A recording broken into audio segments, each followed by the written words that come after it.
नमस्कार मंडळी, सुप्रभात. सर्वप्रथम आपले सगळ्यांचे आमच्या यूट्यूब चॅनलवर स्वागत आहे. आपल्याला सगळ्यांना भोगीच्या व मकर संक्रांत 2025च्या हार्दिक शुभेच्छा. ह्या व्हिडिओमध्ये मकर संक्रांत 2025 संदर्भात पुण्यकाल म्हणजेच पर्वकाल किती वाजता सुरुवात होऊन किती वाजता संपणार आहे, संक्रांतीचे फल देखील सांगणार आहे. संक्रांतीचे वाहन, उपवाहन, वस्त्र कोणते धारण केले आहे, टिळा कुठला लावलेला आहे, पुष्प कोणते धारण केले आहे, भक्षण काय करीत आहे, हातात आयुध कोणती घेतले आहेत, जाती कोणती आहे, वय किती आहे संक्रांतीचे, भूषणार्थ कोणते रत्न धारण केले आहे, कंचुकी कुठली घातली आहे, वारनाम कुठले आहे, संक्रांतीची गमन दिशा कोणती असून अवलोकन काय करीत आहे आणि तिचे मुख कुठल्या बाजूला आहे, ही सर्व माहिती मी तुम्हाला ह्या व्हिडिओमध्ये देणार आहे. तेव्हा व्हिडिओ पूर्ण पहा, कुठेही स्किप करू नका. सर्वप्रथम संक्रांतीचे फल सांगतो. प्रारंभी गजाननाचे स्मरण केले असता सूर्योदयी जसा अंधकाराचा नाश होतो त्याप्रमाणे सर्व विघ्नांचा नाश होईल. अशा श्री गजाननाचे स्मरण करून सूर्यादी नवग्रह ब्रह्मा, विष्णू, महेश यांना वंदन करून मकर संक्रांतीचे फल मी बापट गुरुजी तुम्हाला सांगतो. या दिवशी तिळमिश्रित पाण्याने स्नान करावे, तिळाचे उटणे अंगाला लावावे, तिळ होम करावा, तिळमिश्रित पाणी प्राशन करावे, तिळ भक्षण करावेत आणि तिळाचे दान द्यावे. अशा प्रकारे 6 प्रकारे तिळाचा उपयोग केला असता तुम्हाला उत्तम आरोग्य देखील लाभेल.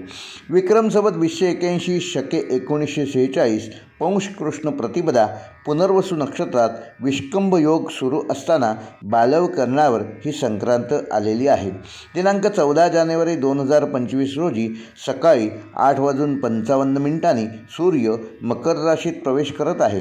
या मकर संक्रांतीचा पुण्यकाल, ज्याला पर्वकाल हे देखील संबोधन आहे, सकाळी 8:55 संध्याकाळी 4:55 आहे. ही मकर संक्रांती बालवकरणावर होत असून तिचे वाहन वाघ आहे व उपवाहन घोडा आहे. पिवळे वस्त्र तिने परिधान केलेले असून हातात गदा घेतलेली आहे. केशराचा टिळा लावलेला असून वयाने कुमारी असून आसनस्थ म्हणजे बसलेली आहे. वासाकरिता जाईचे फूल घेतलेले आहे. दूध प्राशन करत असून तिची जाती सर्प आहे. भूषणार्थ मोती हे रत्न धारण केलेले आहे.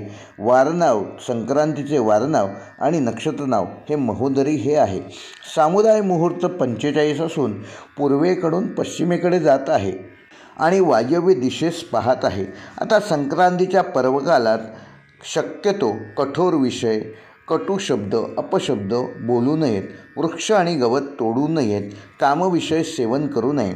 तसेच संक्रांती पर्वकालामध्ये तुम्हाला जमेल तसे तुमच्या ऐपतीनुसार एखादे नवे भांडे, गाईला अन्नदान, गरजवंताला भुकेलेला अन्नदान, तीळ भरलेले भांडे दान, लोकरीचे वस्त्रदान, तूप, सोने, भूमी, गाई, कपडे इत्यादी आपापल्या ऐपतीनुसार गरजवंत व सत्पात्री ब्राह्मणाला व गरिबांना दान द्यावीत.